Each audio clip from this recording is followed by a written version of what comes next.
Il est difficile d'imaginer Noël dans un pays qui a souffert et souffre encore beaucoup, l'Irak. Avant, à cause de la persécution par l'État islamique, aujourd'hui pour les manifestations antigouvernementales. Mais des images d'espoir nous viennent de la poussière de la plaine de Ninive. Avec grand plaisir, je voudrais vous donner une bonne nouvelle. Dans la ville de Mossoul, touchée par la guerre, avec des églises détruites, des maisons détruites, aussi bien des chrétiens que des musulmans, dans cette ville détruite, le 7 décembre, nous avons rouvert une nouvelle église.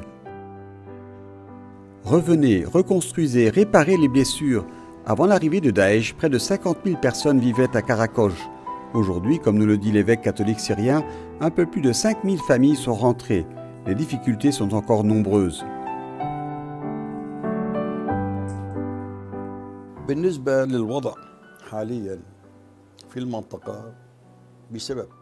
En raison de la situation politique difficile, les familles ont décidé de quitter le pays, encore une fois, parce qu'elles ont perdu confiance dans la reconstruction.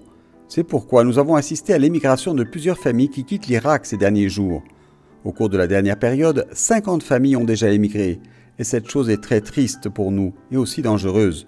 Nous espérons que la situation changera et s'améliorera, et que les familles décideront de rentrer.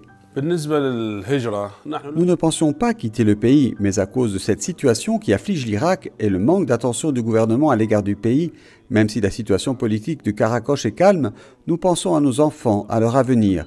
Comment ils grandiront? Où ils étudieront? Que feront-ils? Puis j'ai commencé à penser que si la situation continue dans le pays, nous devrons partir pour construire un nouvel avenir, meilleur pour nos enfants. Un Noël de sobriété absolue, c'est ce que la communauté chrétienne est sur le point de vivre. Pas de décoration dans les rues ni d'événements publics, mais la joie dans les cœurs dans l'attente du Sauveur.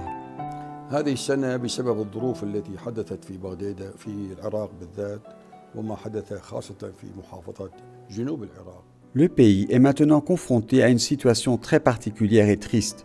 Nous, chrétiens, avons décidé de retirer les décorations, les manifestations extérieures et de vivre cette joie dans le cœur, dans la spiritualité qui nous appartient en tant que chrétiens. C'est pour montrer à l'Irak que nous en faisons partie, que nous partageons les mêmes souffrances que ceux qui protestaient dans le sud et au centre, parce que nous avons aussi souffert quand nous étions réfugiés au Kurdistan. Un appel de cette terre tourmentée qui a encore besoin de prières et d'aide matérielle.